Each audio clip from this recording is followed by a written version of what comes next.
Righto, so live bait tank, Sea-Doo Fish Pro. Just quickly before I put this in, this is a piece of aluminium I cut and bent around to fit on my esky. There's just the two screws that come out of the standard rod holder area. Get that out of the way. Okay, I have a water bottle. I think they're about $30 at your local camping store, roughly. I've got a tap there that I just drilled through the top and then put a... I'll show you.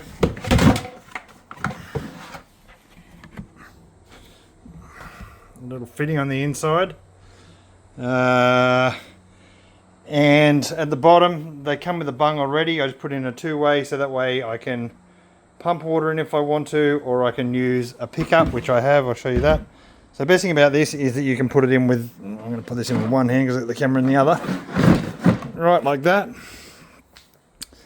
This goes onto my pickup feed, which I'll show you.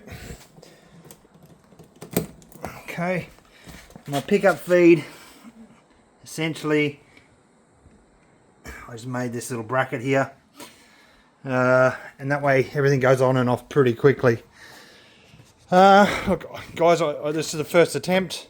I made this. It's not ideal. I should have drilled a round hole, should have gone and got a big hole saw and just cut a round hole saw here. Instead, I cut it and I messed around and put a hinge on there. Then I had to stiffen it up by doing that. I reckon if you drill a 115mm hole through there, straight around here, it's enough to get your arm in, to get the bait out, and that's really all you probably need. One other thing. Okay, this is a portable shower. Now, I use it for multiple things.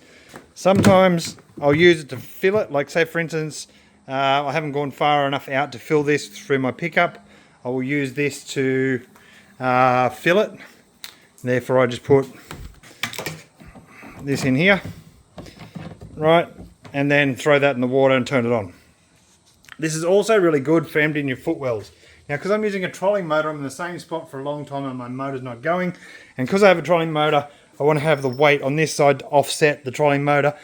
I must admit, with 10 litres plus in this, it's perfect balance for that. There's no more steering to the left or steering to the right to counterbalance. This is ideal. This hole here, I only just put in last time because what happens is that you're riding along and all of a sudden this thing keeps filling up. If you forget to turn it off, it's hard to empty out, so I just basically drilled that in there so water empties itself out. That's pretty much it, guys. If you do it like this, cut a couple of slots there so that it clips in the top. So there's a slot here, slot there. That way it clips in and doesn't come undone, because you'll find when you are riding and going over choppy water, the water will splash around a fair bit. One other thing. This here is basically a rubber ocky strap and round to there. Right, I've gone out in big seas, heavy chop at full speed, no problems. This does not move. Anyway, I hope it helps. Cheers.